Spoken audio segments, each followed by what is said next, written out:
I'm tech reporter Andrea Chang. We're chatting today about phishing. That's with a PH, not with an F. Many of you have most likely received phishing emails, which are fraudulent messages disguised as an official email from, say, a bank, retailer, or even a friend.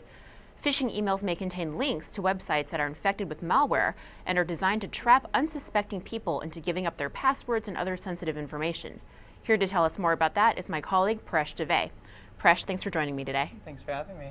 So you recently wrote a story about phishing. Can you give us some examples of some high-profile phishing attacks? Yeah, so I'm sure we've all seen them. They've been happening since the start of email. They used to be very, boring, and you could easily tell that it was a fake email, but it's been growing more and more sophisticated. There's one in May that was from pretending to be Walmart. There was a misspelling. It spelled wall, like with two L's, mart, in the from address, but everywhere else it looked really, really legitimate. And then there was one in June from pretending to be from American Airlines. There was no visible signs of anything wrong in that email other than the fact that there were a bunch of names listed on there that weren't yourself, but you might be enticed to click on that at that point.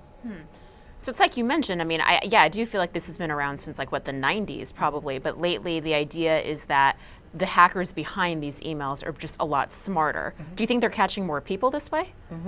There's a new technique called longlining that's been sort of coined by this email security firm, Proofpoint, and what they're saying is that these hackers are basically really making these emails personalized. They're going through your social media accounts, things like that, to learn more about you, and they're directing these attacks to people like oil executives and people at attorneys and big people like that have important documents, have important passcodes, and going after those people so they can get those important things.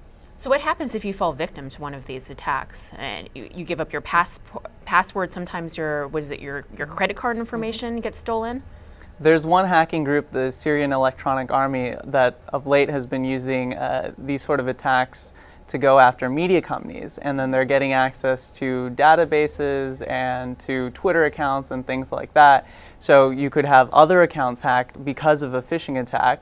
You could also end up with a lot of bad software on your computer because when you visit one of these links, it installs malicious software in the background without you even knowing, and they could be monitoring your keystrokes or turn your computer into a robot for them to use and do whatever they want with it. That's really scary.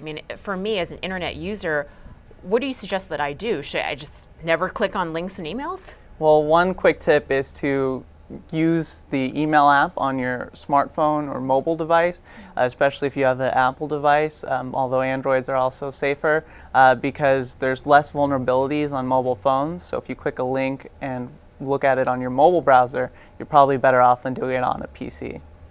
What about businesses? What are businesses and security firms doing to help combat that problem? They're trying to adopt some new standards and do things like you might have noticed if you use Gmail, like you get a gold key when emails come from eBay or PayPal. They're trying to adopt these sort of standards to give more visual clues and make things more authenticated, but there's still a long way to go. Got it. Well, that's all the time we have for today. To read Paresh's story and to see more of our business and tech coverage, head on over to latimes.com/business. Thanks.